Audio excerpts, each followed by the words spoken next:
Are we live? We are live. Do you want me to text Todd? Oh, please. Yeah. He might be in activity. Should Oh, he might be, okay. Okay, Share that out anywhere? all right, so we're live. We're gonna be right with, where does the person look? Right over there? Speaking to that? Okay, right there. Got it. Perfect. Okay. So anybody watching yet? Not yet. Oh, good. We have one attendee so far. One attendee, I don't know okay. where they're getting the link yet, because I have not published it. So whoever that attendee is will be right with you. Okay.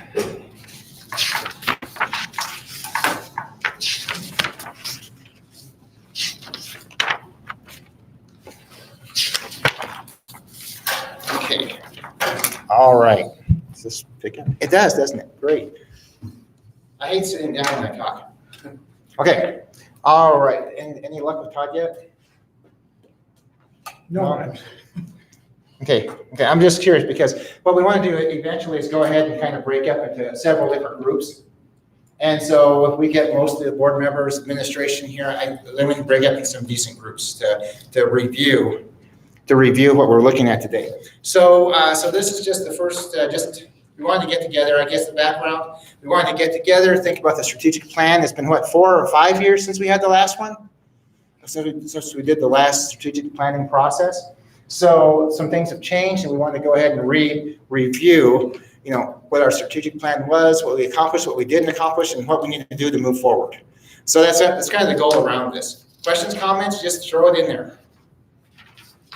Okay, all right. So our agenda. What I want to do and point out, at least initially. So again, we want to think about what our current situation is. Just reflect upon that tonight. I think that's important to get an idea where we've been, what we've done, and know what's happening to move forward. Let's see. Now these goals on the strategic plan that we're currently looking at, and I know, did you publish, Joe, did you publish this document out to, no? No, but I certainly can. Okay, all I right. can So forward it to him. if anybody's out there online, we'll go ahead and publish this document out to you guys. It's just a draft. It's simply a working draft with a few outlines on it. It does have our previous strategic plan, or our current strategic plan on that. I modified it a little bit just to add some columns in so that we can have a working document with which to work forward and review with tonight. So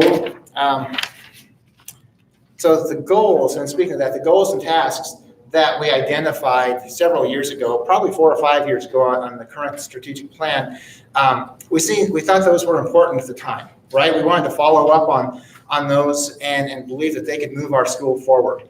So again, anything that you see on the document, on the strategic plan document, was important to us at the time.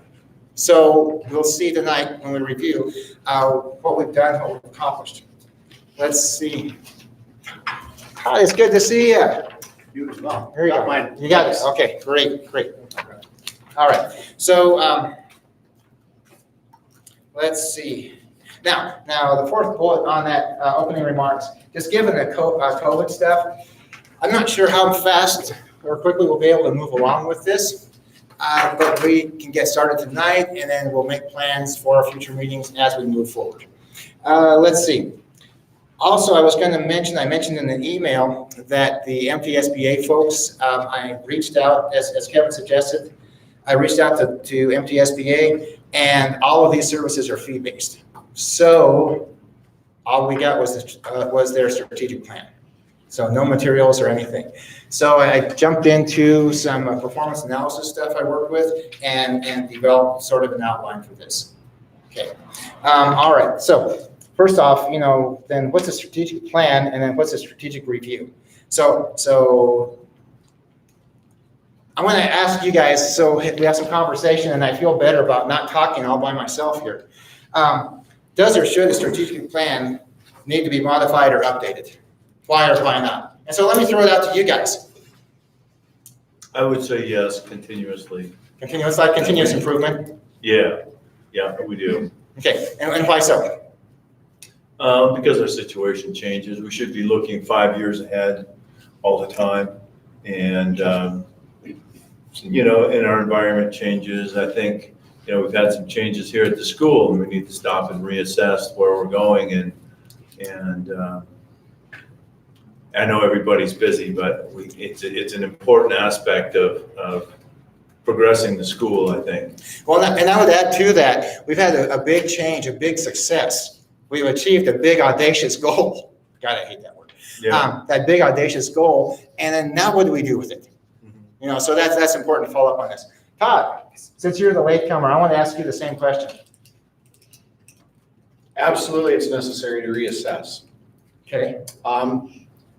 It may be strategic plan, is kind of multifaceted. So not only, we had needs that were addressed through the school bond and hopefully through the construction of a new school, but there are curriculum-based strategic plans, or should be.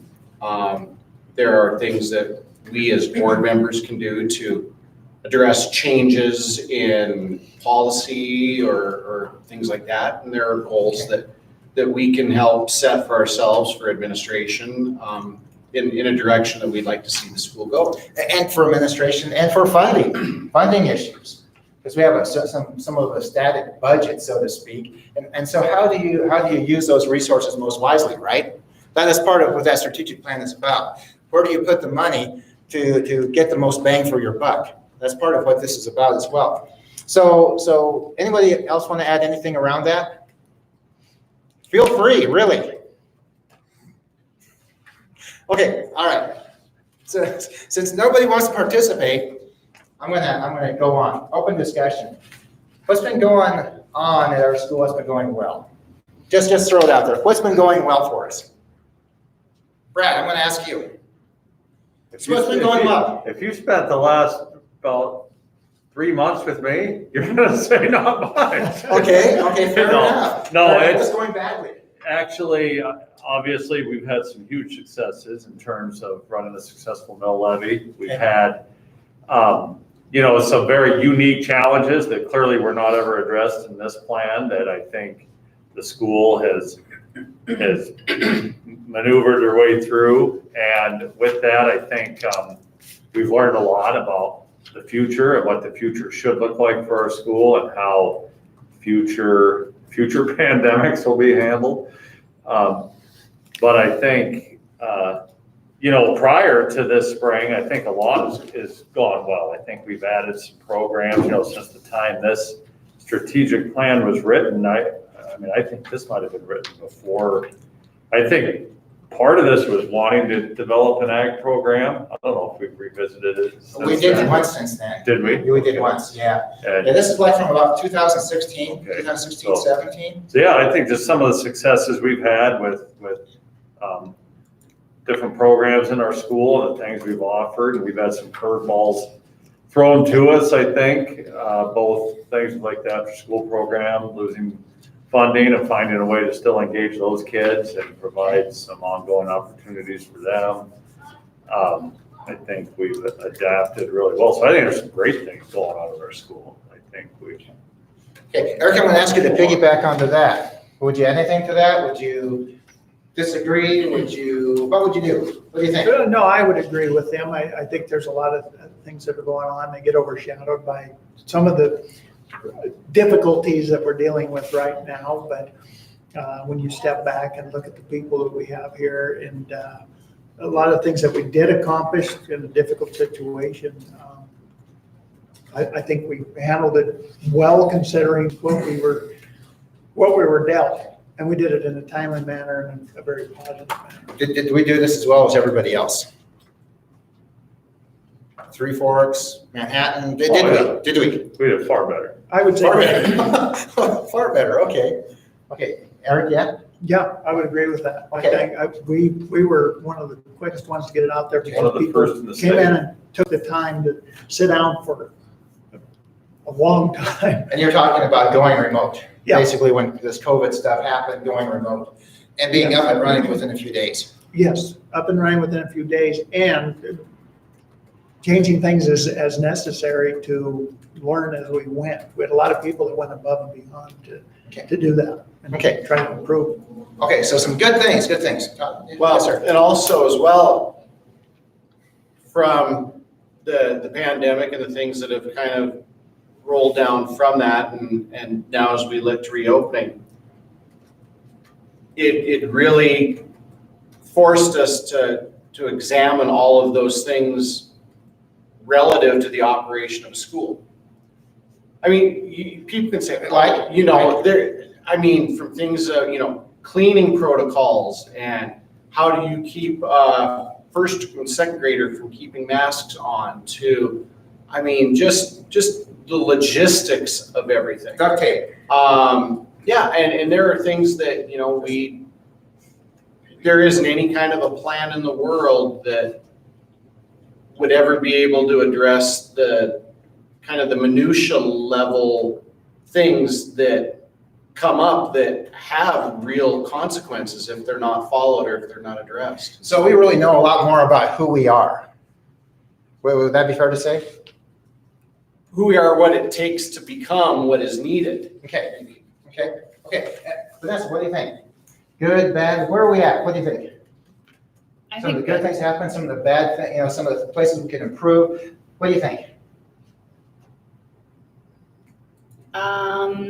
I would just echo everything that's been said. Okay. There's always negative things. People are always going to be negative about certain things, but overall, I think this past spring has gone pretty well. Oh, I agree. I agree. So- Yeah. And Well, I think, hold on. Keep that thought. Those negative things, though, what could we do with those? Are they big things? What can we do with those? How can we address those? Because, when you do like a SWOT analysis, strengths, weaknesses, opportunities, and threats, what you're looking at are a number of different things. In this particular case, we may be looking at weaknesses or threats. In both cases, one's internal and one's external. In both cases, we can take those and then change them and turn them to our advantage. So with that said, does that make sense? Mm-hmm. So with that said, what are some of those, you said you heard some negatives. Just generally, what might they be and how could we improve upon them? Is that an opportunity? Can we make that an opportunity? Possibly. I think it falls mostly into the you can't please everybody all of the time Okay, kind of situations. okay. But we need to be aware of those. Otherwise, our strategic plan is not going to be accurate moving forward. So we need to be aware of what those are as we move forward. So, Brad, yes, sir. Well, I was just gonna say, I think that the current situation obviously is at the forefront of everybody's mind, and certainly is gonna change the landscape of schools everywhere going forward. But prior to that, I think you look back over the course of 3 or 4 years at some of the things we had in place.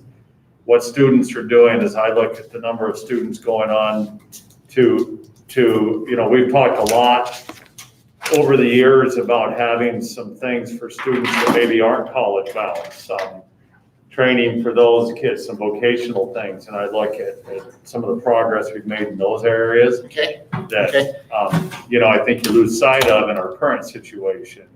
The amount of scholarship money, the amount of kids that moved on to serve in the armed services. And some of those things, I think, really reflect some of those changes we've made over the years through our strategic plan, as far as course offerings, the ability for kids to get dual credit, Okay. those kind of things. I think it's easy right now to have the pandemic be the driver of every discussion of your school. Right. But I think when we look back to the 3 or 4 years prior to that, we were really making some good progress on some of the areas we needed to as a school. Okay. And I think we need to go further, but you're right. I think we made some great progress. So that's good. Christina, what do you think? Well, reviewing our goals here, we've accomplished a lot of our objectives in this period of time, in a short period of time, I feel, Okay. including our big audacious one, which is Yeah, the big audacious, yeah. The big primary goal that we were all after. So we did accomplish that. So that's we've great. accomplished a lot, and we can always improve this plan. It's something we should always be working on and make, just like personally, we always have goals. Oh, absolutely. Any negatives? Any areas for improvement though? Always improvement, always areas, always room for improvement. Okay. but more specifically? Well, we're always working on how to communicate better, Okay, always. okay, okay. So just by being candid, we can go ahead and improve those processes and become better as a school. Okay, okay, so that's the importance of being candid around this process. And I would add to what Christina said, is our communication with our community, and as we saw when we went through the bond process, that, maybe we think we're getting out there to people, and then we find out that we're not. And it's kind of our responsibility to make sure that the information is available and people can access it easily, so they know what's going on here. And as part of this plan, this strategic plan moves forward, we need to throw a bigger net in the community to make sure that everyone has some input into it. Okay, and I think what that means as well is putting those pieces in place, those mechanisms in place, to where we can evaluate, get a better sense of what the community is thinking and what they understand or know that we're doing.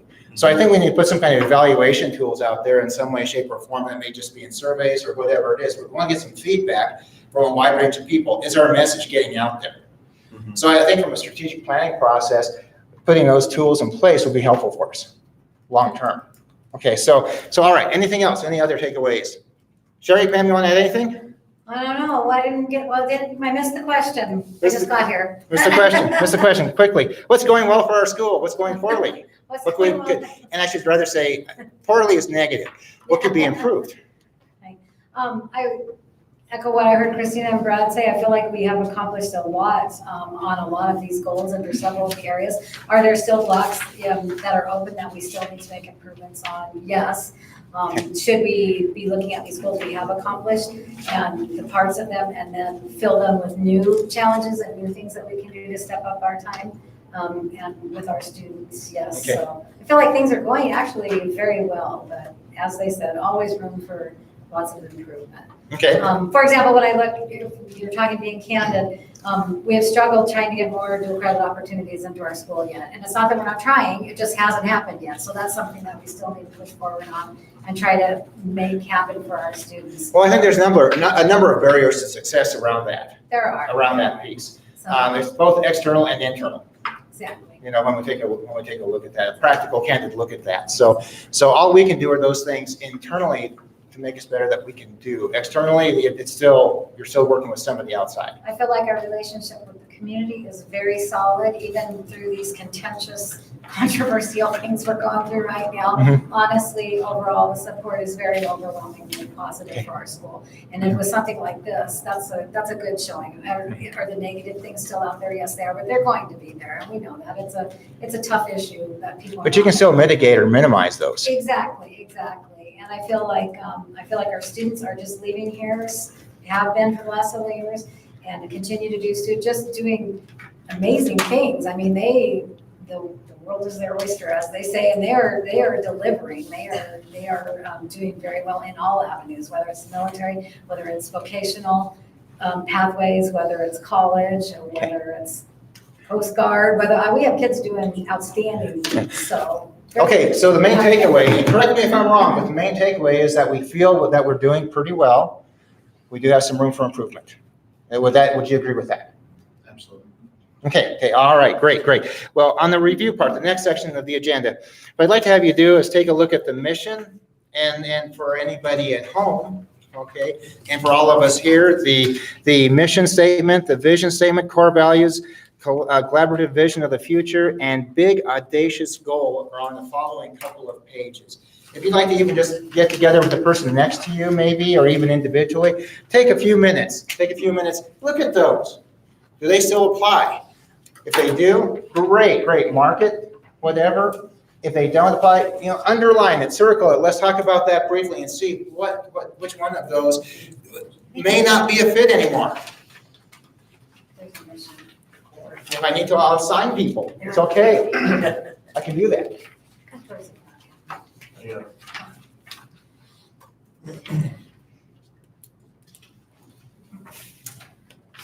So I really like our mission statement. We've used it in lots of places, and every time I see it pop up on a document or an email or, somewhere. It just seems to really fit. It seems to be very relevant. It seems very doable. It seems to be something that we are living up to, and I think it's a good mission statement. Really like it. It's Okay, easy, it's succinct, it makes sense. okay, and that took days and days and days to develop. We wordsmithed that baby forever. Yeah, it We're did. not changing. About what, 7 or 8 years ago? It just took forever to come up with those like 6 words or whatever they are, 1, 2, 3, 4, 5, 6, 7. I feel like it very much represents what our little mission slow. is. Kind of wordy. So it's got no word. Zip it. Vision, how about vision, you guys? Vision.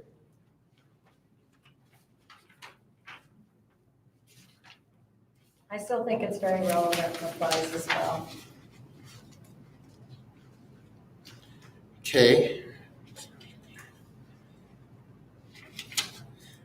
Education helps the motivation in our students. One thing that might be, Oh, okay, so Focus- create an integrated learning community. Okay, is it? Is it? What does the term integrated mean there? Does it mean grade to grade, integrated into the community, integrated how? Now, correct me if you think I'm off on a tangent. Integrated to me in this context is where we may have classrooms and classes working with the community and integrating kind of a work experience, for instance. That we may also have classrooms working online with students from another state or country in some kind of integrative fashion, collaborative integrated fashion.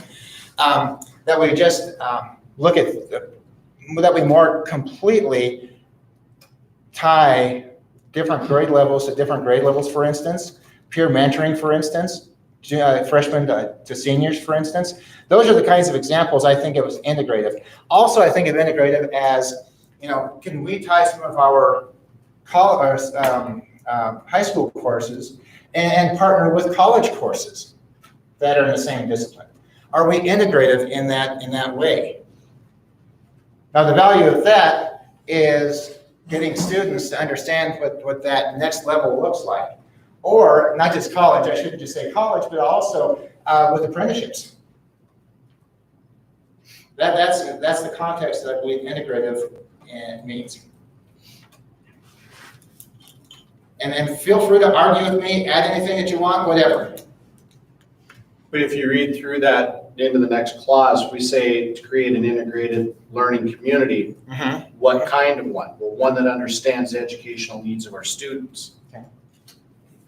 So to that part, are we this learning community that understands the educational needs of our students? Okay.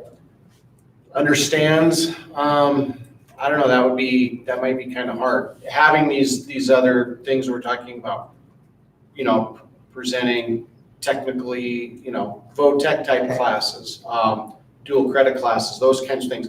Are we understand them, yes, but understanding it and implementing it is something else. You can understand the need for something, and maybe you don't have the tools or the personnel or the funding or whatever to do that, so. So what I'm hearing is that we probably need to kind of investigate that vision a little further. So I'm remembering back to when we came up with all of these things, and I think the context of that, if I remember correctly, was the integrated learning community was, having our school family, our community, everybody working together, and then if I remember right, just so that they understand what it's going to take to make so we can help the community understand what it's going to take to keep our students at the level they need to be to go out and be able to be successful in the outside world with whatever jobs. But is that communication or integration? Well, that's the thing. I think that was the intent, though, was that people are working together to get our kids out there to have the best experiences and opportunities that they can. But the integration can be those opportunities. So it might be something we need to review and just really reconsider as we move forward. Yeah, and I think on the educational needs, I mean, gosh, that's changing all the time. I mean, that's something that has to be reassessed All the time. And in my field, it's reassessed almost every 6 months. Yeah. Well, You know, when I look at this, we were all, obviously, a lot of these things were formed as we were forming this big audacious goal of the new elementary school.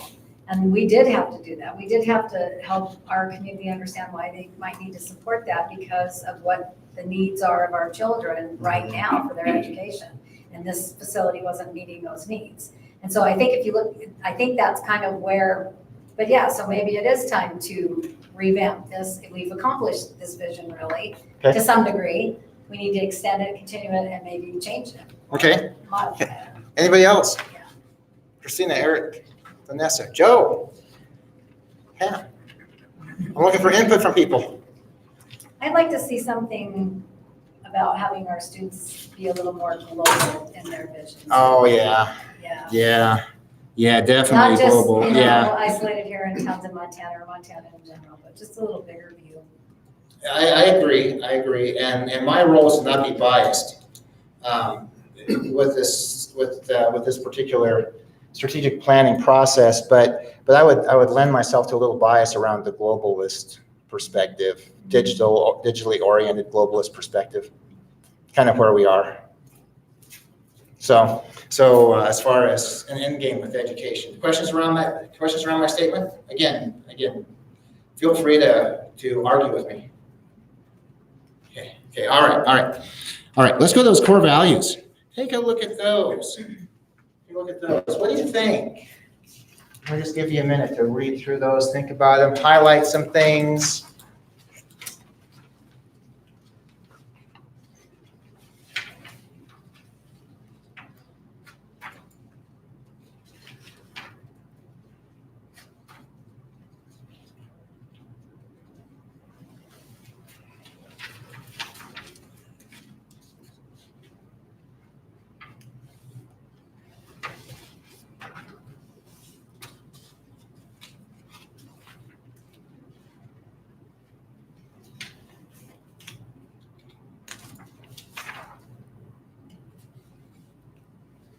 Now remember, all of this plays back into that strategic plan and those objectives and those tasks and milestones that we develop and the tasks and milestones we develop within given timeframes. So it all relates back into that, ties back into that. Okay. I would just like to say, I think, even with our vision statement, it may have been kind of crafted at a time for a particular situation that we were in at that time or what we were thinking about and planning on. But I think it's still very good. I mean, it still is. And I would say the same thing with these core values. We might have a different, looking at it from a different reference point today than we did then. Okay. But they're still very good. Oh yeah, I don't disagree. They are very good. Could they be more accurate with what we see coming forward? Or with what we see and what we think is coming forward? Depends on how you interpret it. Yeah. I really like the core values. I still think they are very relevant and speak to kind of what we do value here. We do value a sense of community. That's how I phrase it. We do value a safe, positive environment. We do value the best education we can get our kids, so. Okay. Yeah. Okay, They're so very good. So can we agree we're feeling pretty good about these core values? I would agree. Okay, Yeah. okay. I think there's different, these are things that you can say we're doing pretty well at, but you don't ever really arrive. I mean, you have to continually, Again, continually improve. if you're not moving forward, you're moving backwards. Yeah. That's what my dad always said. Well, but core values should be something that don't change. Okay. You know, yeah, I mean, there are certain parts of them that I think become more relevant over the passage of time or from one generation, to the next. But, it's kind of the difference between ethics and morals, morals like core values, those are things that don't change. Ethics might be how you actually put those into practice. Okay. And so that's kind of, core values should be kind of those types of foundational traits that that don't see a whole lot of change in. And if they do change, it's based on the public's identification Okay. and what the public puts into the school. And since we are a public institution, that would be something that, if the citizens of Broadwater County and in particular Townsend were to say, you're out of touch with your values, they may be some of the best people in position to actually say how it is that those core values should be adjusted. Okay, and one of those core values, and this is simply as an example, the environmentally concerned, speaking to cultural changes, cultural shifts, being more green might be of greater importance today than it was 5 or 6 years ago. And I'm going to use that simply as an example. Do you buy that?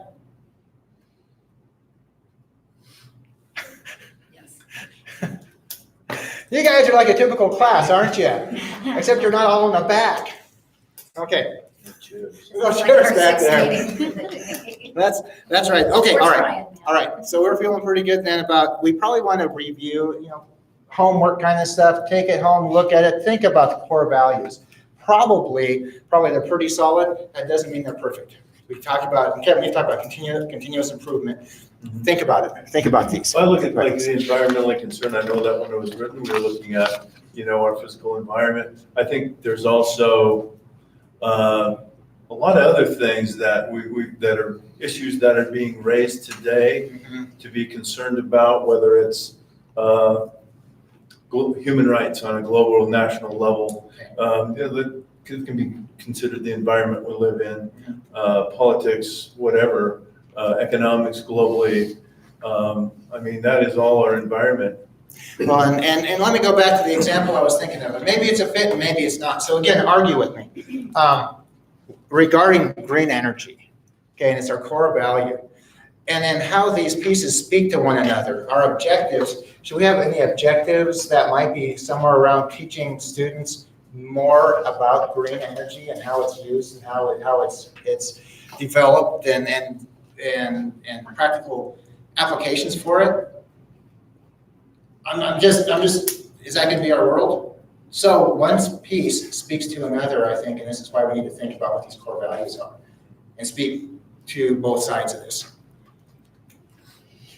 Yes, sir. So building on what Kevin said, I'm just curious if we look at, because when we look at this, it says environmentally concerned, and it says specifically awareness, knowledge of sustainable local. Do we need to maybe reword that where we're looking at our environment more globally than sustainable resources? We recycle, but now they're going to charge us to recycle. And it's made it more difficult to do those, but we have so many global issues right now. Is it our job to make people aware of those, look at our environment more globally than, I'm throwing the global word out. Or to play devil's advocate, is it more important for this school here in this community locally to be thinking about local green energy? I don't know what's more important than what it is. I know. Do we need to change one or do we need to add another? Think about it. I think you look at where our impact is. And everything we do here on a small scale translates to a larger scale, so we'll do what we can locally. And if everybody did their local thing and the global. And how it fits into the national, the state, the national, and the global environment. Probably. Going back to Sherry's point about globalism. Okay, all right, we're good. Yes, sir. There's that, but in being environmentally concerned might be limited to just through education, letting people know that, there are limited resources. I may drive a hybrid vehicle and it's not necessarily because of some sort of environmental political affiliation or something, but it might be just the fact that for those times as gas prices increase or as resources become harder to come by, that it's just more economically prudent to not use as much as you would otherwise need. Okay. And so, in that respect, I think that, talking about locally sustainable issues, I mean, we're pretty fortunate in the supply chain. We're fairly close to Helena, we're fairly close to Bozeman. What if we were in a location that didn't have that? There are still things that, through COVID and whatnot, I mean, there's aluminum shortages, there are other things that are externally factored into it, but educating people to be responsible with what it is that you've got because of the limited means or the limited resources, that very may well be, a direction that perhaps maybe folks in the community might be able to attach a little bit more directly to. And if it's more relevant to them, it's more important. Yeah. And become more engaged. Because then it just becomes a buzzword. Yeah, more engagement and more motivation as a result of the relevancy. That sounds like an educator. Okay, so we're good. We're pretty good on that. But think about, again, I ask you, go ahead, think about those core values, scratch out some notes, give them back, email them back, those kinds of things, and let's see where we are with that. Overall, I feel good about the core values, although, again, speaking to the point, we need to continuously improve and be more accurate. Collaborative vision of the future. Take a look at that. Speak up. I think I found a typo. Uh-oh. I don't think we only want to offer a holistic education that balances leadership and sport activities. I think that's supposed to say supports Why? activities, academic rigor, and technology. Which bullet item? So the second Oh, bullet, the second we offer a bullet. holistic educational experience that balances leadership, and I think it's supposed to say, and supports activities, academic rigor, and technology, not just sport activities. I don't think that's what that's supposed to be. I like the change anyway. Good job. Good There's job. one on the previous page too. Is there? Well, okay, well, make Oh, sure yeah, you typos let, happen. make sure you let somebody know. This is the draft. Yeah, okay. Partner with individuals and organizations to ensure community vitality. Oh, yeah. Have we All the time. I'm like, what is that? partnered with individuals and organizations to ensure community vitality? I mean, I just asked the question. I just asked the Have question. we? Oh, yeah. Have we? Yeah. What situation would, To a great extent, to a lesser extent, can we do better? Just a thought, let's move on. Provide community opportunities for adult education and fitness. Okay. Bumping clear down to have the technology, equipment, and furnishings needed to meet our educational goals. Great. I think I would add a piece to that, though, is training. Is training. Not that we do, not that we don't, not that we do anything, but we always think about the hardware, the software. And I've been doing this for 30 years. We always think about the hardware and software. We don't ever think about the training and how people actually learn to use the devices or apply the technologies. That is an area we need to improve on. Yeah. Agreed. Yeah, well, and not just here, but I mean, everywhere. And again, I was in IT back in the 90s. No, it must have been the 2000s because I'm not that old. So with that said, though, that was kind of the idea then too. We talked about, well, do we have the hardware and software? Yeah, so what if no one knows how to use it? That's just something to consider. So think about those things. Let's see. Strive to create an environment where all staff feels involved and empowered in the achievement of our district's educational goals. Are we there? Third from the bottom. Third bullet from the bottom. I think it's an area we really work hard at, and I feel like we do well there. Okay. I think we try to Okay. really include the staff at all levels. Okay. Okay. In fact, that's really kind of as an admin team, I think that's a big goal for us, is to include our staff in planning and as much as we can. So as we move forward, think about tying that piece in with the actual objectives and goals that we've set. Do we have any goals and objectives that speak to that point? Because that's important to bring forward. If you say we need improvement, we either have the goals out there and not doing them, or we don't have the goals or the objectives, whatever it may be. Okay, anything else out there? Brad, you have something to say, I know you do. Got nothing. Nothing? No, I mean, this has got to be the first time in how long? no. Pam, what do you think?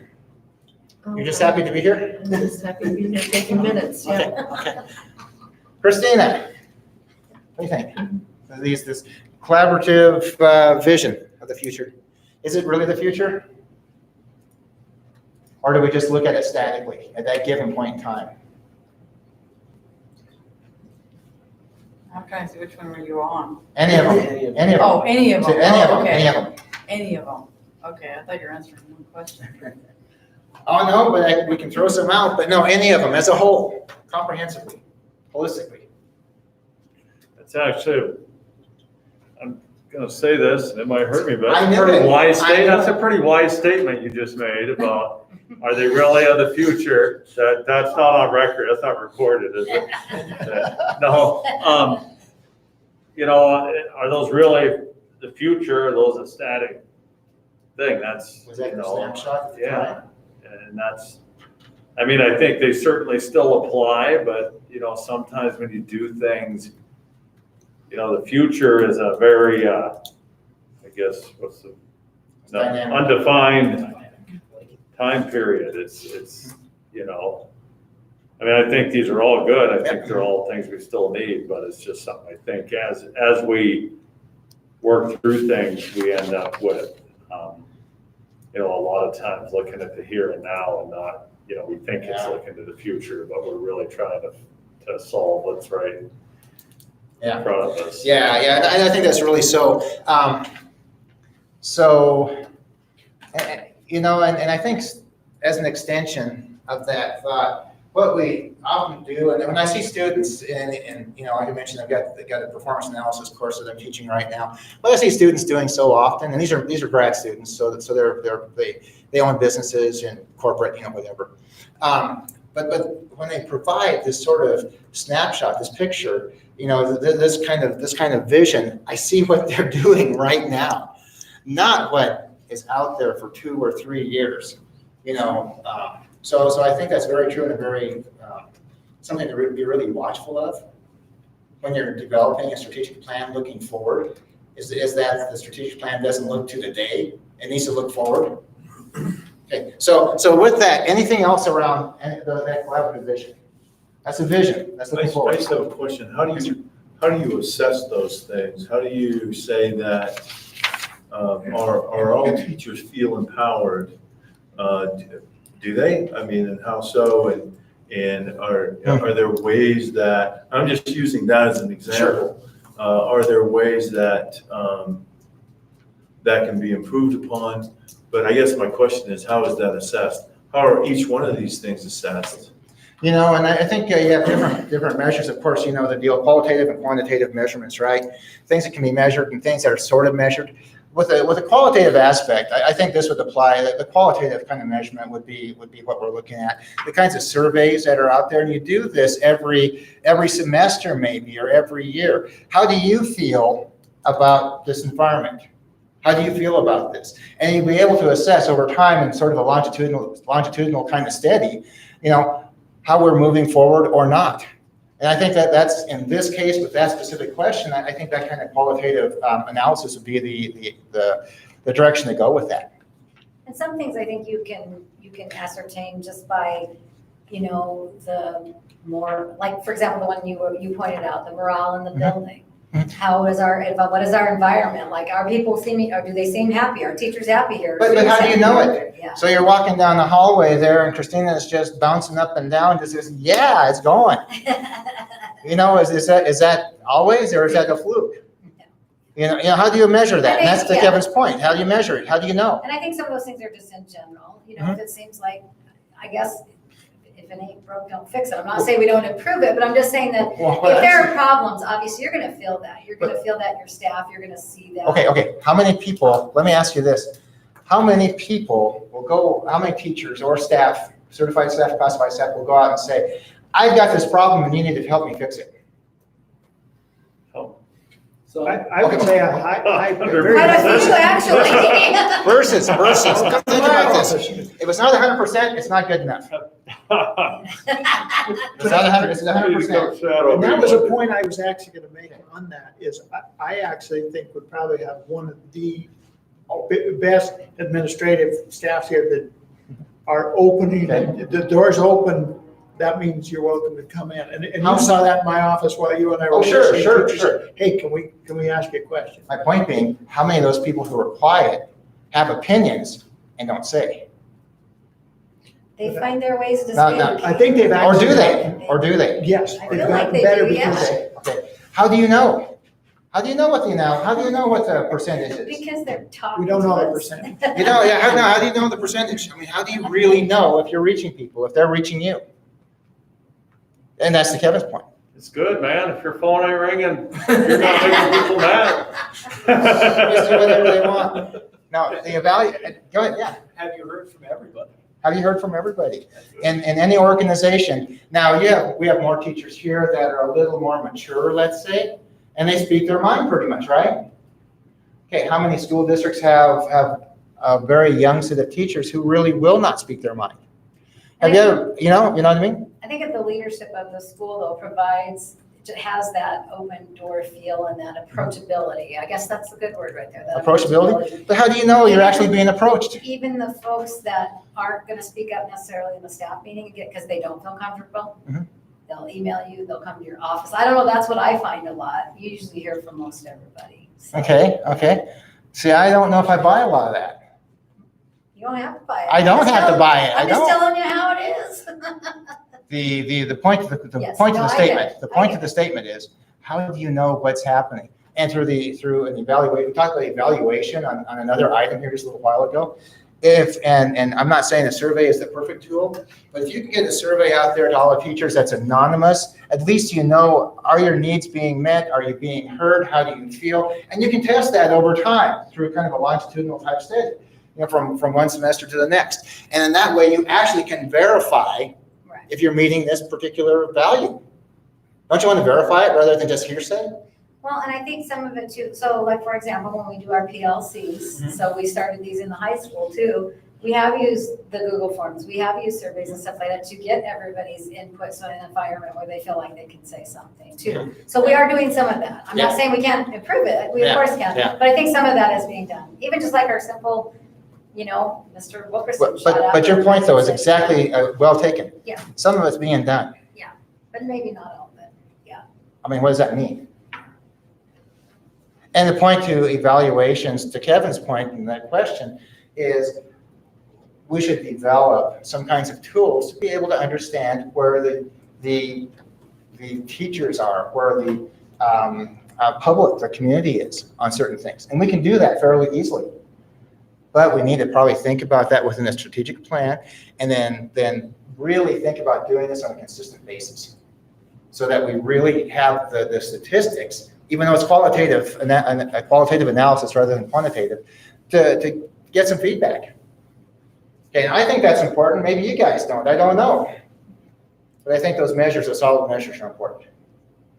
And I know a qualitative study is not quite solid, but it's kind of sort of soft solid. Okay, all right. Question, any other thoughts? Hey, any other thoughts? Vanessa? On the, what are we on? What are we on? What are we doing? Collaborative vision. Anything? No, I was just thinking more, I guess along the lines of, the building, like for future expansion. I mean, the questions have been raised this time around, what about moving the football field and Okay. those okay. kind of things. Okay, so the collaborative vision might be, if a person were to bullet point that, might be finding a way to provide more space green space for our students, or something like that, or more building space for our students. I mean, something more per square footage for our students. That might be something in the future to take a look at for these collaborative visions. How do we improve the school? So think about that and we'll just go from there. Think about that, provide feedback, and then we'll kind of redevelop and move forward. Deal? Speak now. Okay. Big audacious goal. Quickly, big audacious goal. review it. What do you think? Yay, we did it. We did. Okay, so probably it's not our big audacious goal anymore. Think about what that big picture goal should be for us at this point. And I'm not saying we develop it right now, but think about what that big picture goal in the future should be for us as a school, for our kids, for the benefit of our kids in our school.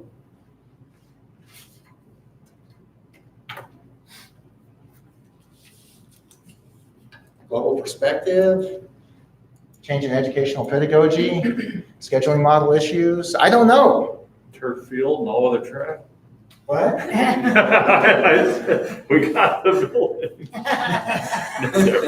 We just call it good. There we go. That's it. We don't worry about it, right? No. Think about it. What's important to us as a whole around this goal in the future? 5 years down the road, what do we want to achieve?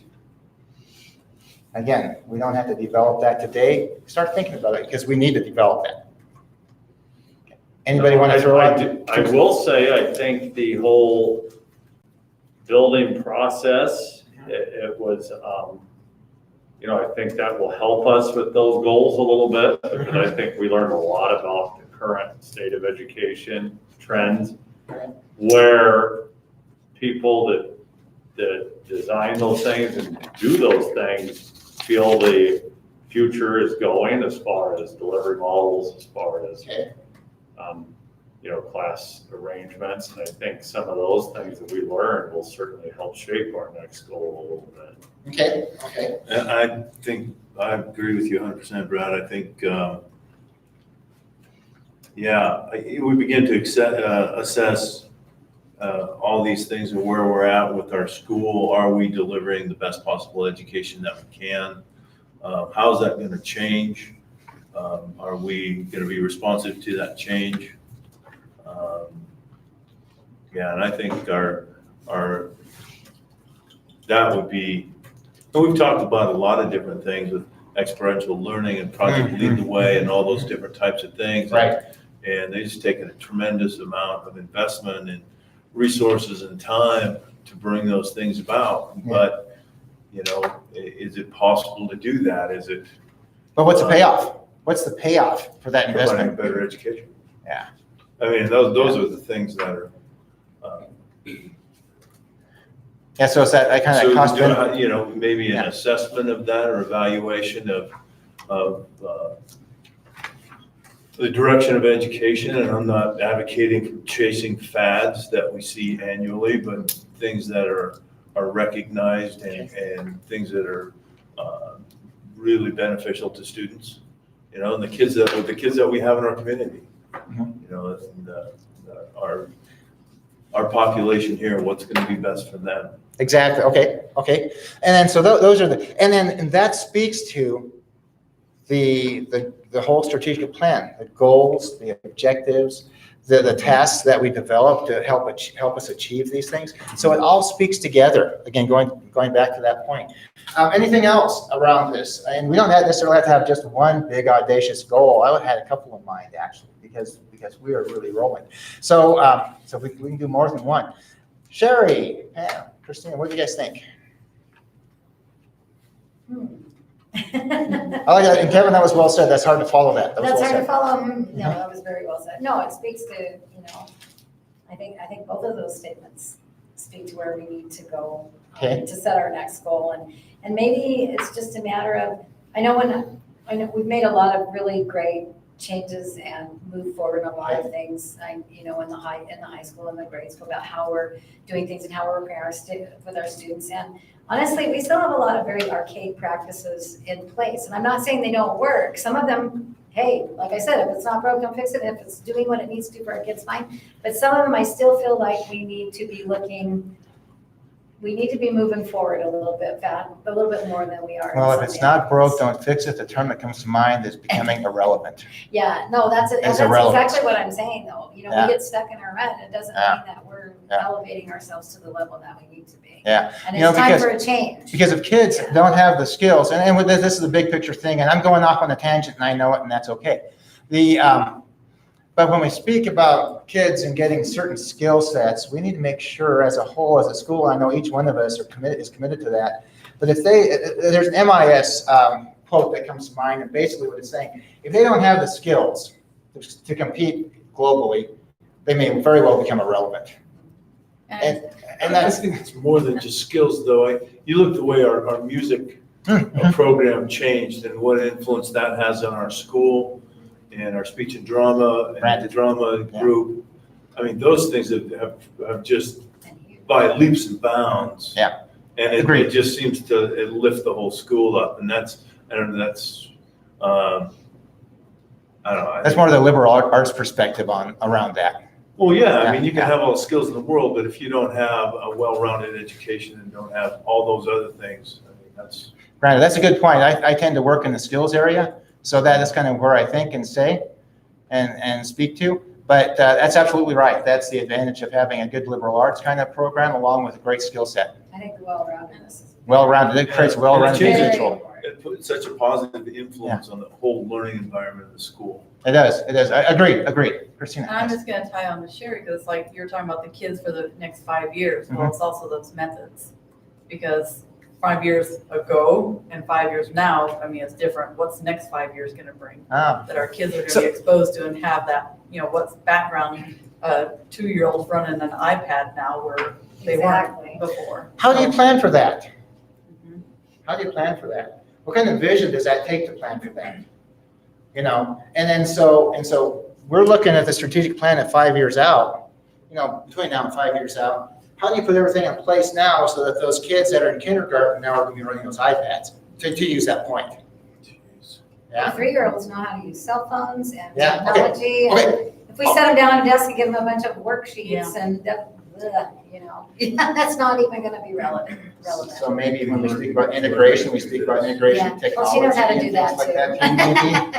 But that's a great point. That's a great point. Well-rounded 3-year-old. Hey, a quick example. Now, I don't know. Let me ask you for an example. We're almost running out of time. We are not running out of time because we're going to take care of this business.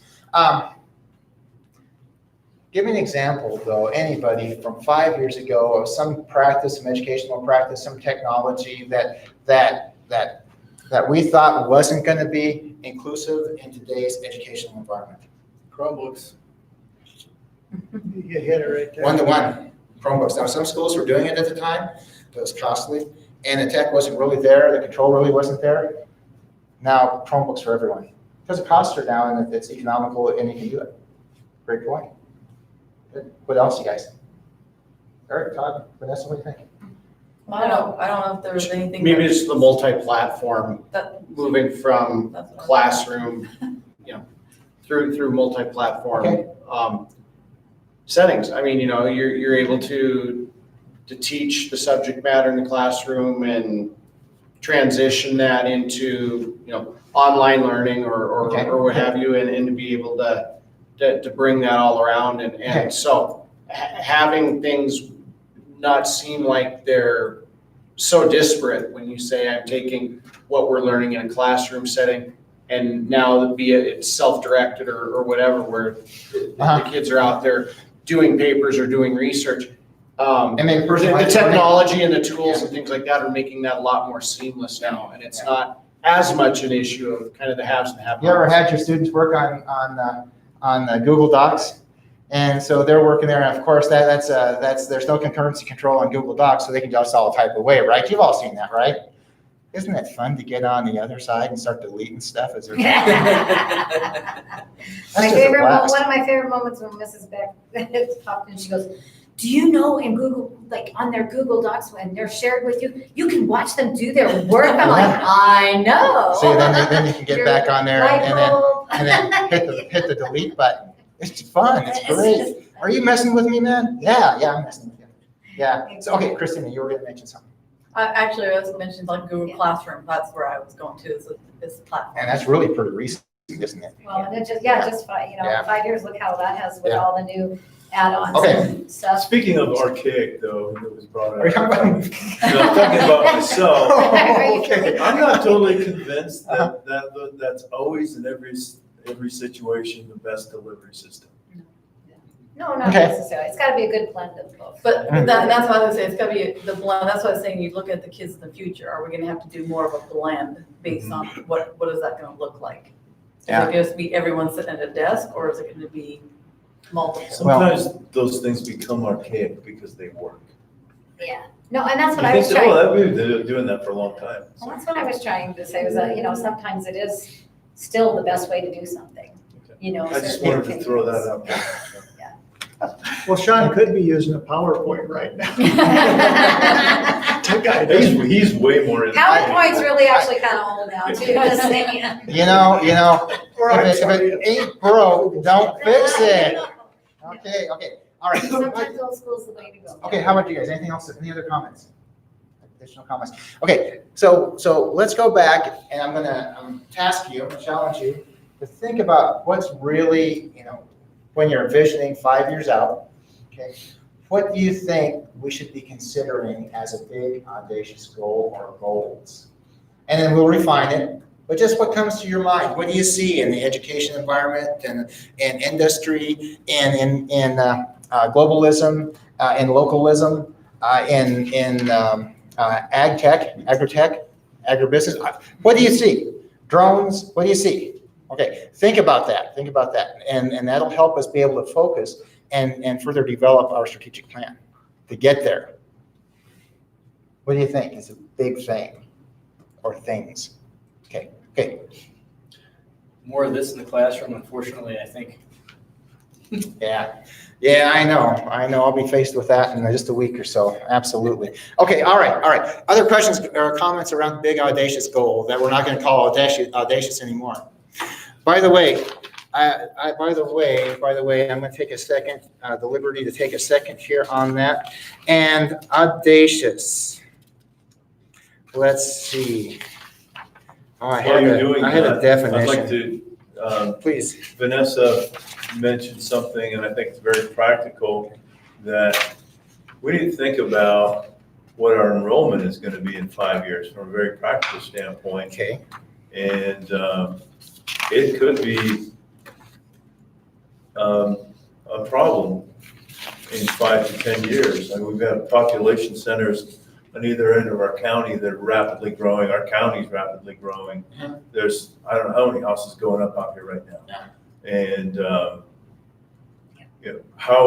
what contingencies can we put in place to be able to be proactive instead of reactive to that as we move forward? That's a great point.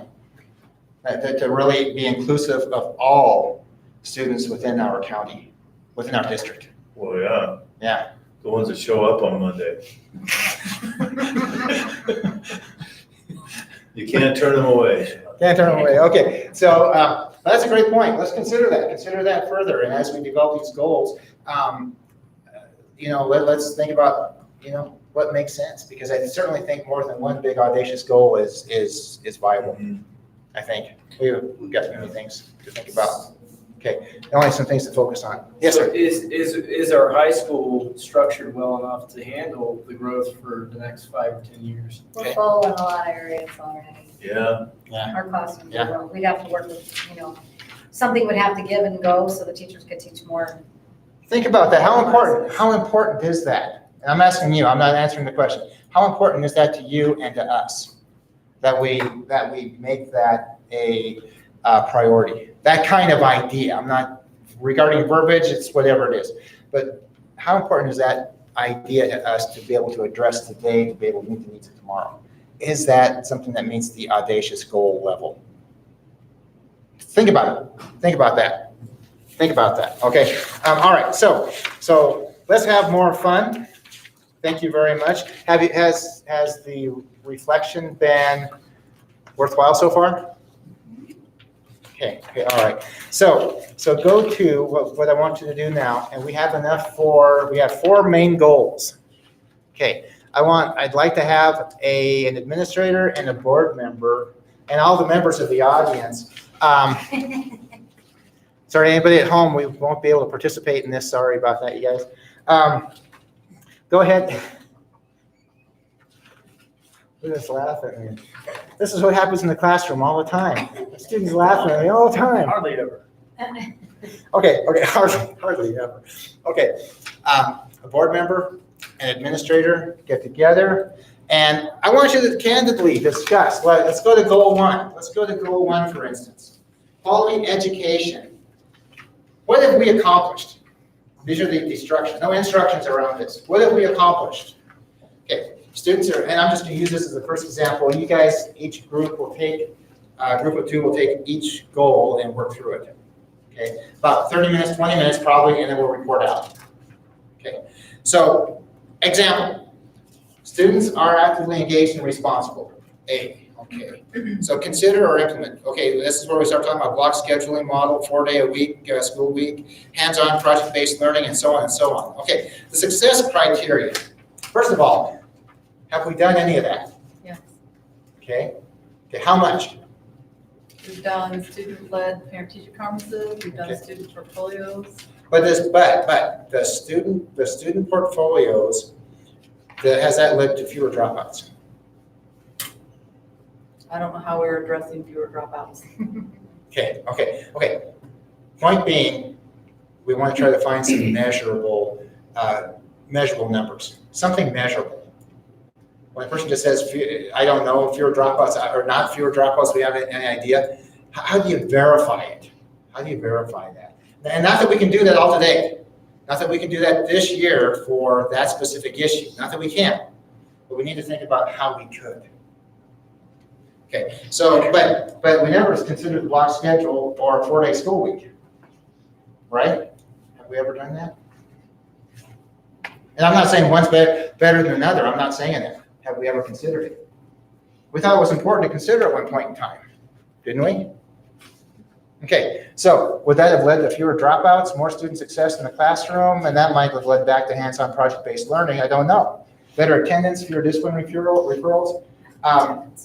Consider it. Consider those things. Now, fourth column, accomplishments. So you might actually want to break up the tasks into categories, if you will. And if you break them up into categories, pedagogical might be those first 3 bullets in that particular column, the second column, for instance. Just a thought. You do whatever you want, whatever makes sense to you. But what are the success? And then we identify the success criteria that might align with certain groups or categories. But the accomplishment. Okay, what is the actual state of any given task or objective? What have we accomplished? First, the actual accomplishment. Be candid. Have we achieved it? Have we no, I can't say that. I was going to say kind of achieved it. What does that mean? That means nothing. Means you didn't achieve it. It didn't, well, kind of means you probably didn't achieve it. But what does kind of mean? And, that's the deal, right? Credit.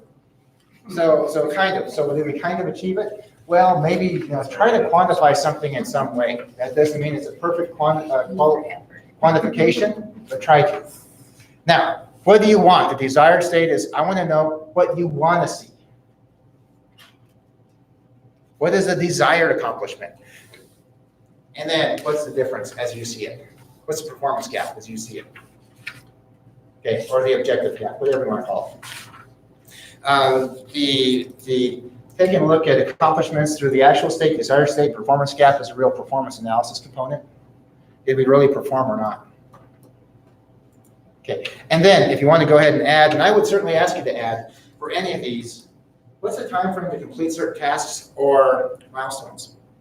The difference between tasks and milestones. I would consider a task to review, given that example again, just because of the first 2 items on the list. Research block scheduling as a task, research 4-day-a-week, okay, as a task. And then you compare that with what we're doing currently. Because maybe sometimes doing nothing is better than doing something. Okay, so those are comparisons. Those are all comparisons. And then within that task, one might be the blocks, research block schedule, then research 4-day school week, and then hands-on project, 4-day school week, and then keep it as is. And then the milestone would be make a decision. Tasks versus milestones. Okay, and then any resources that you might need with that. So with that said, questions? Everyone, we're all on the same page as far as what we're doing. There's also big notepads that you can go ahead and use and write notes up on, that make it easier to go ahead and kind of transcribe your writing. You don't want to transcribe my writing, you can't do it. But we have some, these easels. Go ahead and put your ideas up there. We've got some markers. Just get up, walk around, feel free, and then we'll go ahead and break it into groups. Questions around that? Okay. Goal 1, quality education. Okay, board member and administrator. Who wants to volunteer, or do I just assign people? Because I'm game either way. I don't care. Okay, here, this is what we're gonna do. This is what we're gonna do. Get this is gonna be fun. Okay, this is gonna be fun. There we go, that's one commit. This is perfect. And I don't know what we're gonna get. Okay, I should have done this first. So we have this and this, we have this and this, we throw that away, get that and that, 3 and 3, and then there we go. Okay. Okay, administrators.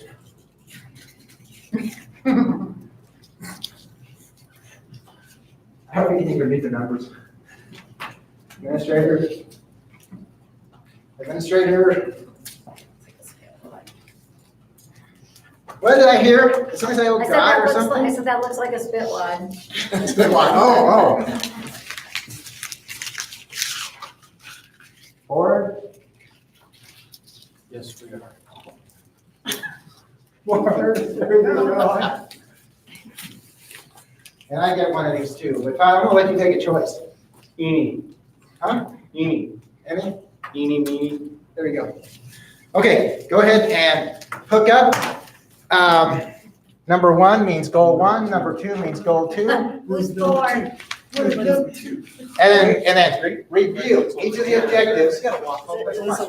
Oh, yeah, of course that's a 1. Oh, it's either that or a dash.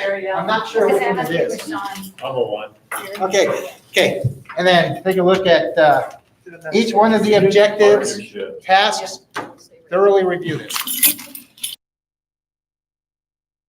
What, 20 minutes probably, 25 minutes. And the requirement is to be loud.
know about it, about it like. That's Or my. or the other one is That's like, it. Just keep talking and writing and just make it.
we lost Eric. Back in session, yes. Okay, so let's go ahead and do this. Take a few minutes, just a few minutes, 5 minutes, and each even less. Remember what you've talked about are those particular objectives, tasks, success criteria. Are we achieving, and where are we at right now? What's the actual state? What's the desired state? And what's the difference? Where do we need to go? What do we need to do to get to our desired state? Okay, so I know that you probably haven't completed this. You probably completed 1 or 2 or 3 objectives. That's okay. This is, we want to move ahead and work on this in the future again. But with that, think about how a new strategic plan, a revised strategic plan, aligns with what you've discussed so far. That's where we want to go with that. How's it aligned with what you've discussed? So with that said, I'd like to have this first group report out. Whatever you are, whichever group you are. We were one. So I'm not sure we understood the assignment. But what we went through them all. And so what we found is we looked through our list of objectives. The first one being students are actively engaged and responsible. We looked through each task, and have we done those? Have they led to the success criteria? And with those, the first 2, we actually were able to say, no, we have not. We really have taken no action on those. Which two were those? Block schedule model and 4-day school week. Okay, We've okay. really taken no action on one of those. We did go as far as sending out a survey, but then there was no end result or no action taken of it. The rest of those, we did agree that we, as we moved on to more project-based learning, yes, we were able to identify quite a few examples. As you said, we had some difficulty looking at those and directly tying observational data. We can say yes, that they did impact each of those categories, but we don't have any hard evidence to show that. But and we're doing those. If one person did a project-based learning activity in one class, one time during the year, well, yes, you did it, but how much really was it? Right. Yeah. Right. And we looked at ones that we did more big group project-based learning, where the whole class was doing it that way, and then having to demonstrate knowledge at the end of what they've learned. Things like the science fair, some of the VOTEC projects, some of the Holocaust projects in the middle school, and then being able to tie that into learning outcomes for those students and being able to actually demonstrate what they learned through them. And so we decided those were used fairly widely, not necessarily at each grade level in each subject area. Okay. And I think probably those traditional ones that lend themselves to that more, we're able to do it. I don't know how, we haven't as much as we'd probably like everybody to look outside, thought outside the box and did those in some of those more non-traditional areas. You know, things like science and obviously VOTEC, ag, those kind of things. What about English? It's fairly, yeah, and we do that in some areas, definitely. Yes. Is it important to continue to really think about trying to, is the value that you see subjectively, is the value you see out of hands-on project-based learning worth the time to put into it? I think we agreed that yes. I think we thought that yes, that we had, actually that's the one we had the longest discussion on, that and standards-based assessments, which we don't do, but which easily can come out of project-based learning, or at least more readily come out of that. We have actually spent most of our time discussing that and how learning, you know, true learning is clearly occurring more than it is with just the traditional things, you know. So it was interesting. But standards-based assessment was the other area where we're not really seeing any widespread use. There's been some, any work we've had has been people doing it as part of like research projects or grad school. Okay. Student portfolios and student-led parent-teacher conferences were widely used, and one of the interesting things was that we discussed a little bit about those being used other than just the conferences, and yes, they're a great reflective piece that are actually used by the teachers with the students. Okay. And then we found that the biggest end result with that was better attendance, or the best attendance we've ever had at parent-teacher conferences. So that was good. So that engagement created a lot more motivation for people to be there. Yes.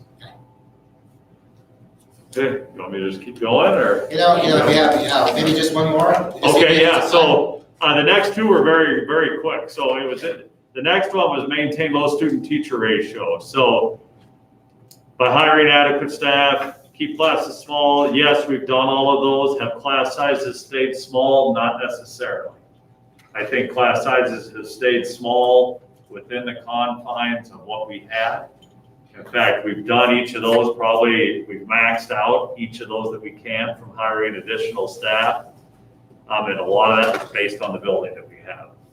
No other place to do it. We've even sent some into classrooms to help, you know, like our title special ed have now branched out into classrooms to work with students. So I think that one we definitely have achieved, and that's 100%. And then finally, the last one was just providing the balanced, well-rounded education that includes a global vision. And yeah, we've actually have performed all of those tasks at a pretty high level. You know, and those tasks, you guys can read them through there, but again, it's mostly observational data that, yes, those have worked. I don't know, Sherry can maybe answer if we've done any postgraduate surveys or not, as to That's an area we need to do. what those We have not. done. Feedback from current students and numbers of students involved have continued to go up, and not just athletically, but we have more clubs, things like academic Olympics, stream team, or NASA club program, those kind of things have just grown and grown. Okay. So overall, pretty good. I would say, yeah, we have There are some things that are okay, that you either haven't done, or are okay. right. Think about where they should be from a desired state perspective. Where should they be? Just a question. Oh, you ask it now, where should they be? I would say, If you want to answer, that's fine. I would say that, I guess, a couple of those things are you know, the only ones we're really not doing are standards-based assessments, which it takes an entire philosophical shift almost of teaching Okay. and a significant amount of education to those for those staff to be able to do that. I think it's maybe a worthwhile task to do. And then you said maybe worthwhile, maybe we just drop it off, maybe Maybe. it's not, maybe it's Yeah. not worthwhile. And really, I think that's something that would be an interesting discussion, because I don't know that I know enough, that as an administrator, that I know enough about it to say, yes, that is something we definitely need to pursue. Okay.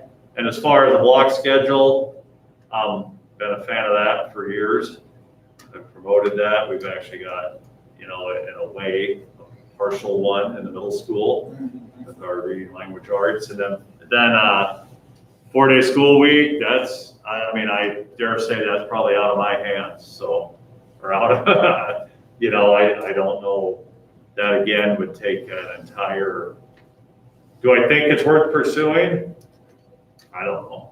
I truly don't know. And that's where the research comes in and compare and contrast, and maybe it's an Yeah. extra 4-day plus block, I don't know. Yeah, I don't know. I know that's one that certainly is polarizing when you talk to people about it, including. I'm a huge fan of block scheduling. I had that in my high school back east, and as far as I know, they still use it. We were the first graduating class to implement it in '97.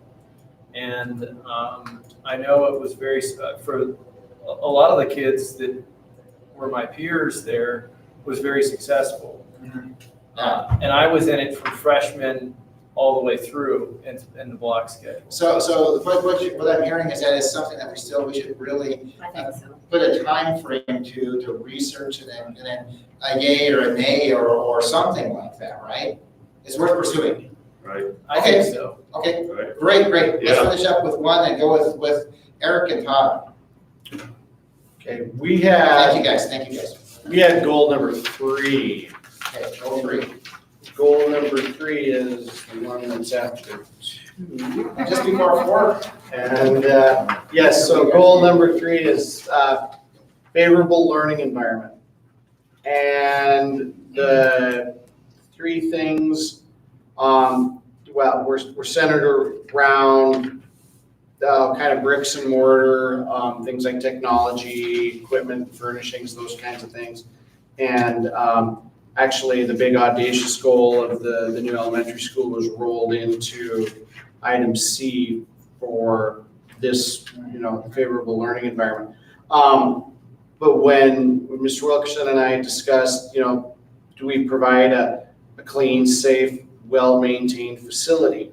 The tasks to achieve that were to, and I guess some of this probably predates me on the board, my involvement as a parent in the district, but was to institute a safety committee which would assess and prioritize needs, and using checklists for clean classrooms and things like that.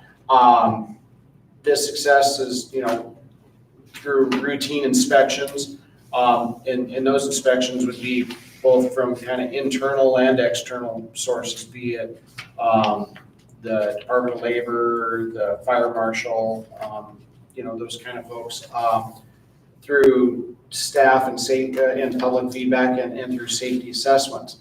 The actual state, the committee does exist. The committee has met, on a occasional, I guess, if you will, maybe infrequent basis, 2 to 3 times a year.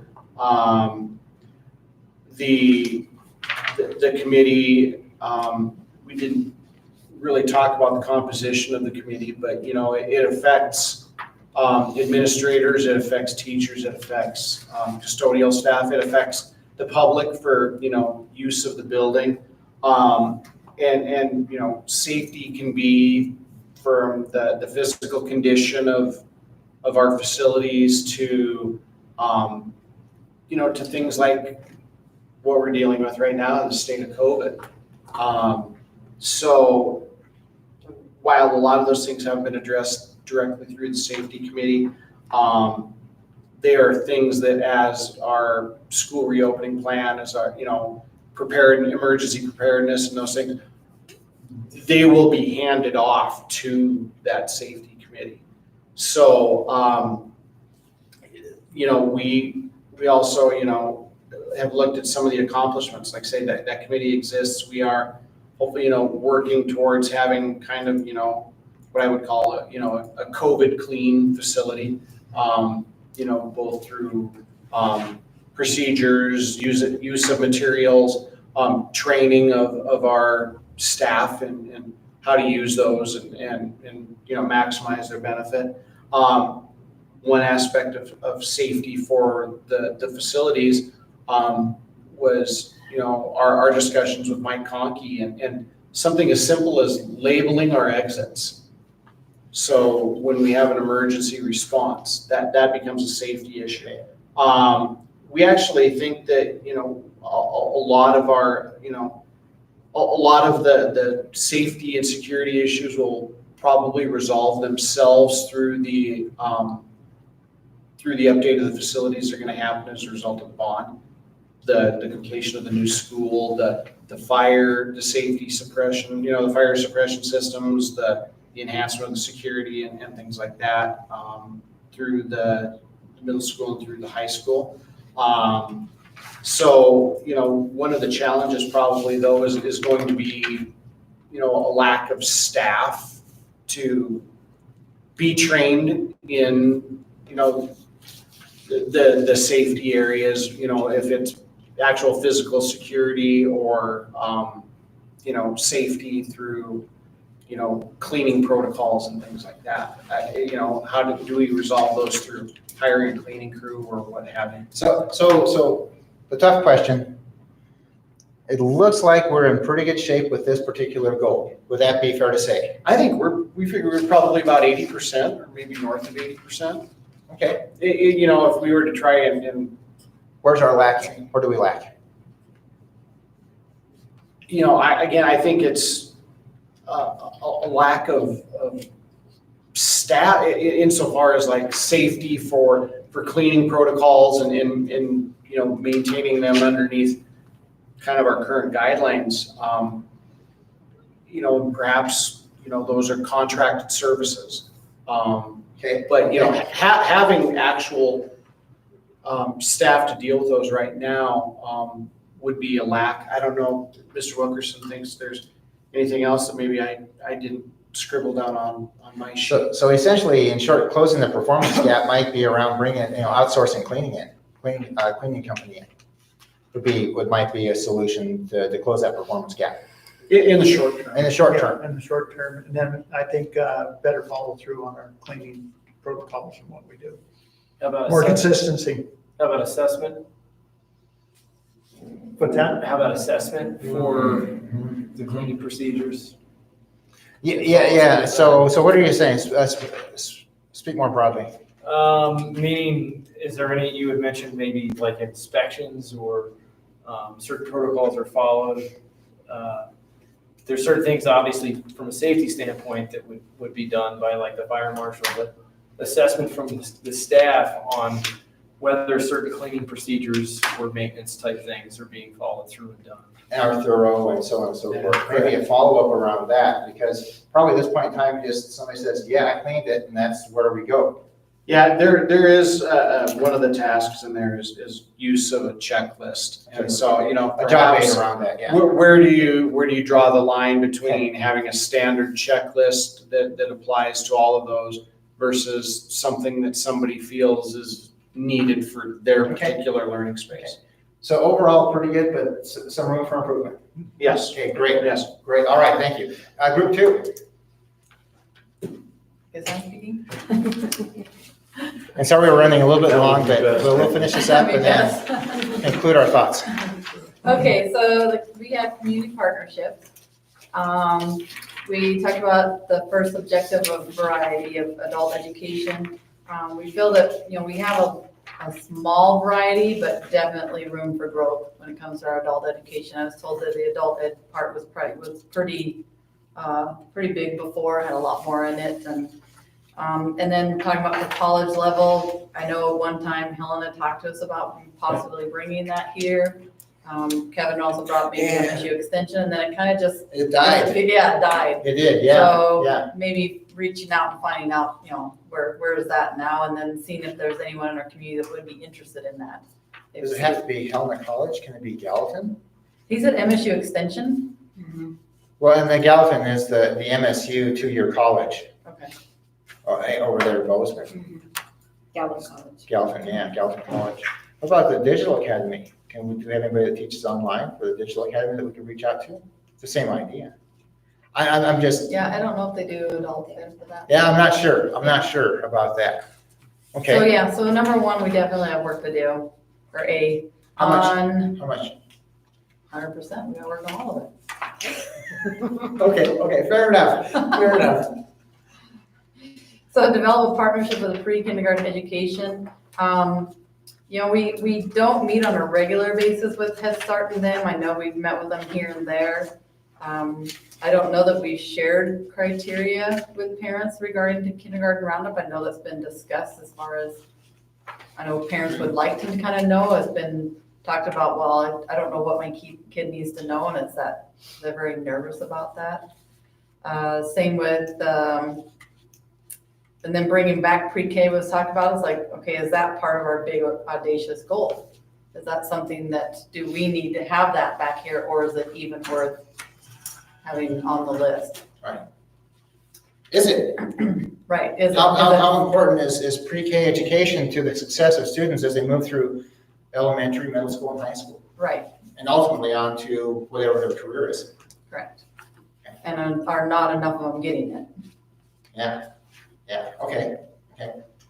The walk-up days, we do that, but how do you measure that? And to see if it's successful?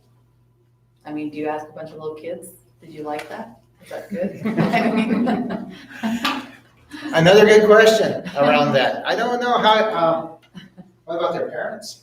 yeah, well, that's Get it. The feedback from parents. walk-up day is when it's the kids walking up and seeing the next grade level. Yeah, Is that yeah. something, do we need to involve parents to see, but, Hey, parents, did your kid mention something about Yeah, this or not? yeah. And that's real qualitative and you can see whether, that would be a measure around it. So as far as tasks on that, we felt definitely need to work together with some other community members, maybe, I can't remember, is it Becca, something like that. There's a group out there that works with parents on what they need to work with on their kids, and maybe it's something we need to work with them on, or, sharing with preschool what the kindergarten roundup looks like, things like that. We can share with some of those members out there.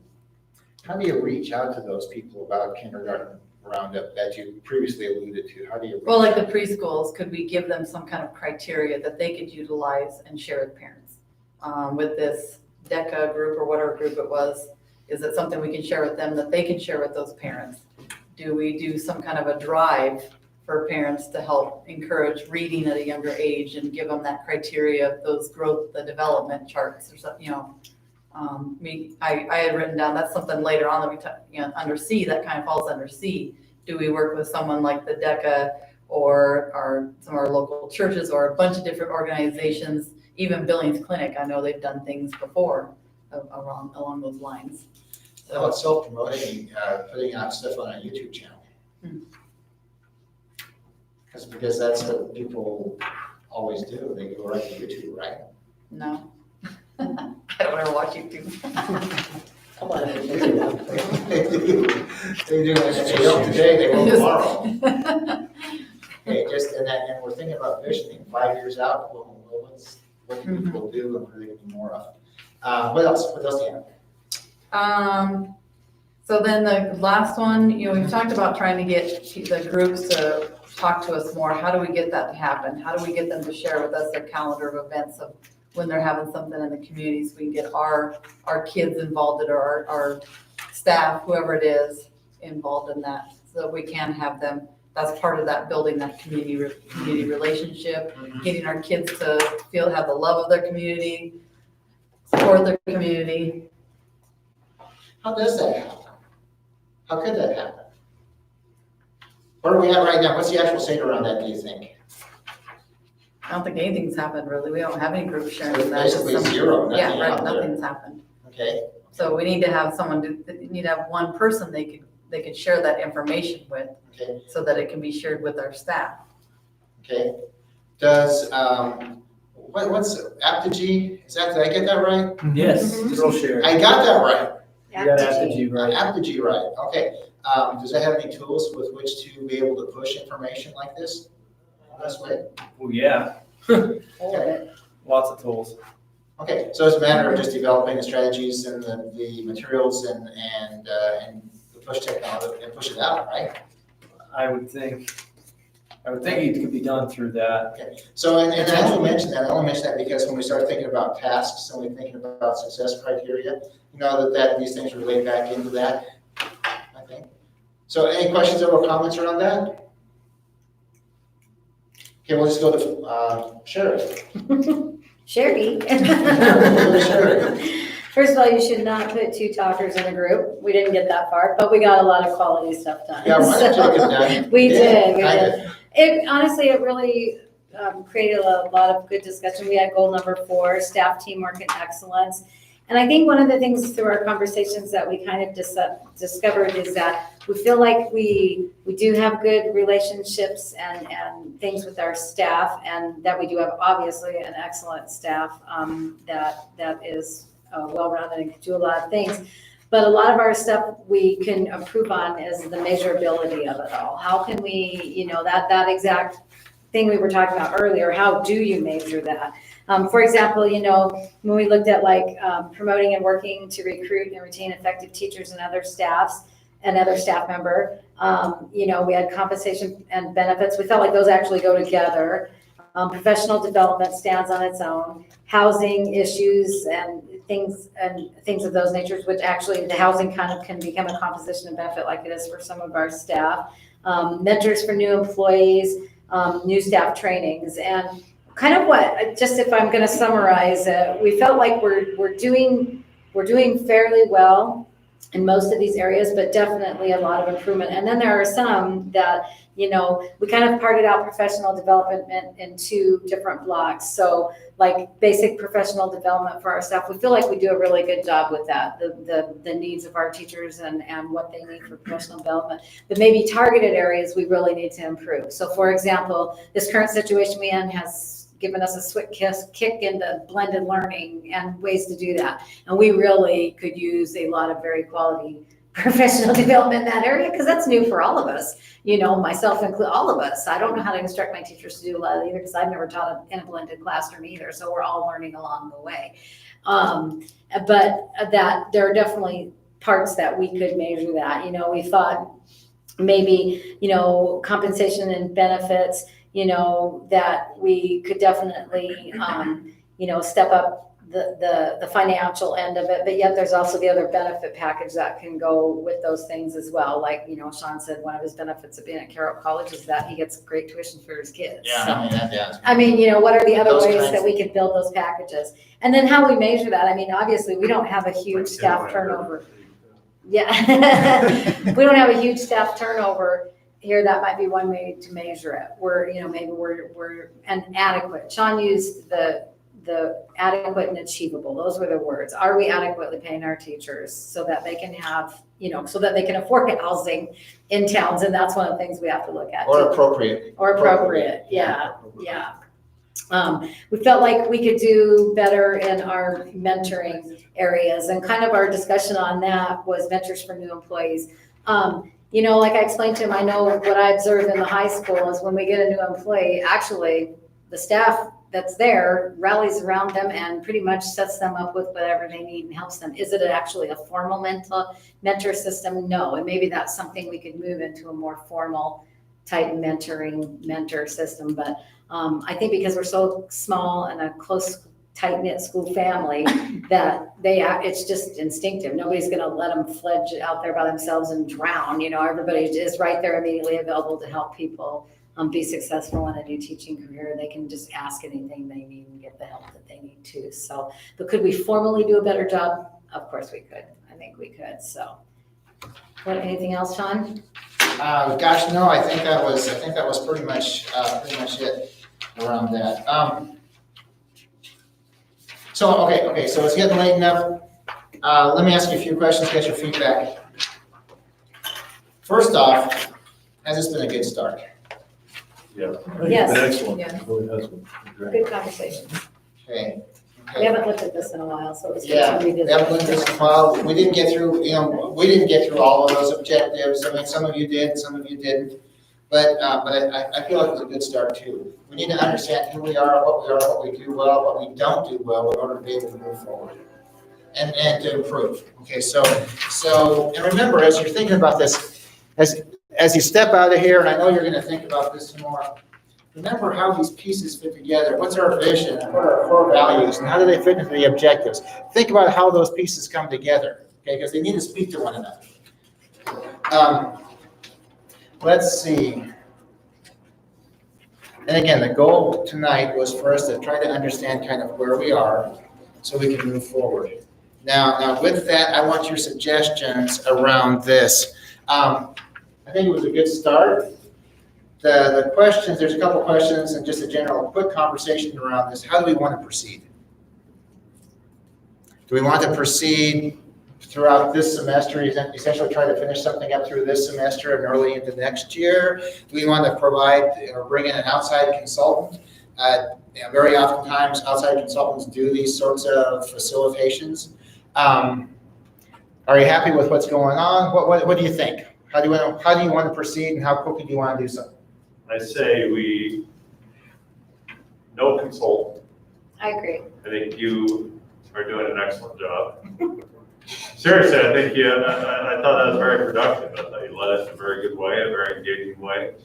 Remember, I have a bias though. I have a bias. I think, yeah, and that's, yeah, but I don't know. I think sometimes you bring in a consultant, you sometimes spin your wheels a little bit, just trying for her to get where you're at or him to get where you're at. I think sometimes it's, even though you do have a bias, I think it's important that we are able to get down to business and get going. So that's my vote, no consultant. And as far as when we look at it again, I don't know, it's been like 3 years and we seem to pick up right where we left off. So I say 2023. That's right where like we were just looking at it yesterday. So what the heck? So I would say we look at, we could meet quarterly or whatever and look at this. Probably in 2 months again. I think that's reasonable, 4 times a year meet, or maybe we need more. I would foresee meet again probably to let you guys get started with school. That would be great. Get started with school, come back in a couple of months, and probably 2 months. And then hit about once a month or something like that until we finish up. But to give you guys enough time to get started. If we're gonna rewrite it, I guess, or come up, I could see meeting more frequently in a shorter time span, but then reviewing it. I think it does need to be, I was not real excited about this tonight, but I think it's been beneficial and I think it's important we look at it a couple times a year at least. I think you have to. At least something like this, you can sit down and look at, are we on pace for this? And the time frames, hitting the time frames, the milestones, targets, dates, time frames. And because how many time frames did we have? How many target dates did we have on this? Nothing, not really. Right. So we want to hold ourselves accountable, and we need to have target dates on things that are reasonable, not extravagant, but reasonable. And I kind of agree with Brad echoing, consultant, not, obviously they're good people doing good work in that, but I think we're experienced enough in this now. This was something very new for us several years ago, and we didn't have a clue what we were doing, and that was very beneficial to help somebody guide us. Now we've had a lot of experience with it. We have a good core group. I feel like we're more than capable of driving that, and it does help us stay more. We're not getting off on tangents. We know our school. We know our community. We just do. And so I think that helps us stay way more, micro-focused on what we need to get accomplished. Okay, fair enough. Other thoughts? Todd, you have a thought? Oh, I've got a couple. No. No, my thought honestly would be insofar as facilitating the plan goes, that if there were consensus to actually review and redraft the plan, honestly, I would be in favor of having an actual facilitator. The time value of money. I can buy what I need to change the oil in my car and the time for that, or I can drive down the street and have it done in, in 20, 25 minutes and be done with my day and go on to the next task. So, and I'm certainly not married to that, but I think that given all of the other challenges that are likely to be on our plate as we move into the fall, if we decide to encumber ourselves with this review and trying to make these changes, that I would rather have somebody who doesn't have all of these other things that are vying for their attention, that they That's can to get probably paid keep for it. us on task. And I think that kind of thing, like good legal advice, like good accounting advice, good professional services, I think there's a time and a place for all of it. And I think that could be money that's Okay. well spent. Because I certainly think review and revision, we have a good framework. We have a solid framework, but I certainly think we need to revise. We need to revise. If we don't, we're not moving forward. Okay. I would definitely say update. Yeah, I don't think we need to revise it. The core Well- values good, the vision and mission statements are good. I don't think we need a revision on that. Yeah. But we need to update, see where we're at and see where we're going, and that's what this is all about. I think you've done a great job. I think I appreciate everybody. I know how busy everybody is. But it's necessary to take that 5-year look or 10 or 15-year look every once in a while and make sure that we're putting things in place to make sure that we can deal with whatever changes we might see. Well, if we minimally, couldn't get that out right, minimally, I don't know. Must have been a long day. If we, like Brad's first suggestion of at least quarterly, I mean, that sounds like a very legitimate, doable thing. And then by the end of the year, we could have a good plan that's. Or maybe like a replenishment reviewed or- cycle for, Yeah. equipment. You say, hey, we're gonna replace 25% of our gear this year and have a rolling cycle. Maybe we have a staggered cycle for review and the revision, the updates on it, that we tackle 25% of it this year. well, but I think we need to get to a point with a whole update, of the whole thing by February, March, January, whatever, because as we move into next year, we're gonna have building going on over here, we're gonna have new things going on. I think that's the time frame that we really need to consider completing it by. Yeah. And I think that makes good argument with Todd for having an outside consultant do it, just because you've got so much stuff going on. Not that, I think you're doing a fine job. I think you've accomplished a lot. But I think it does make sense to consider that at least. Anybody else? Yes? Vanessa, Eric? I like keeping it local. I'm sorry, I don't, I do too. I'd rather not have a facilitator. I think she did a very nice job the last one we did have and got everybody feeling happy. But this crew right here just went through a lot of different things and owned it, sat down, analyzed it, talked about it. It's a good, you did a fantastic job. So thank you. It's way past my bedtime, but it was time well spent. So I Okay. appreciate that. Okay. And I like the ownership that we had right here. Okay. I guess I really Well, I appreciate thank it. everyone for their candidness. Vanessa, I want to make sure I hear from everybody. I agree. I think you've done an awesome job facilitating. I feel we really accomplished a lot, even though, even with the time, we've accomplished a lot tonight. Okay. And I agree. I'd rather keep it local. I think the gal did a great job in helping us organize this one, but I think we have a great group here that can take it from here now. Okay, all right. So with that said, generally what I hear is we'll pick it up again in about 2 months and continue on and go forward. Good deal. Okay?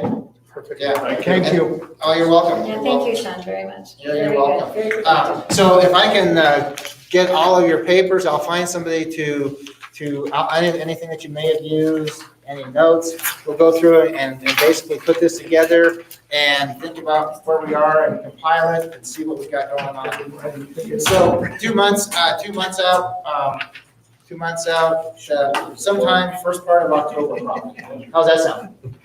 Good. Okay. Okay, first part of October, then we're trying to go kind of monthly, and we can still always back up on I a didn't know course. I could have to hammer this in. Yeah. Yeah. Good Yeah, luck. turn in your- They're did good. you- Did you doodle all over? And I did a little over. then, I didn't run anything bad about the facilitator. and we'll probably go monthly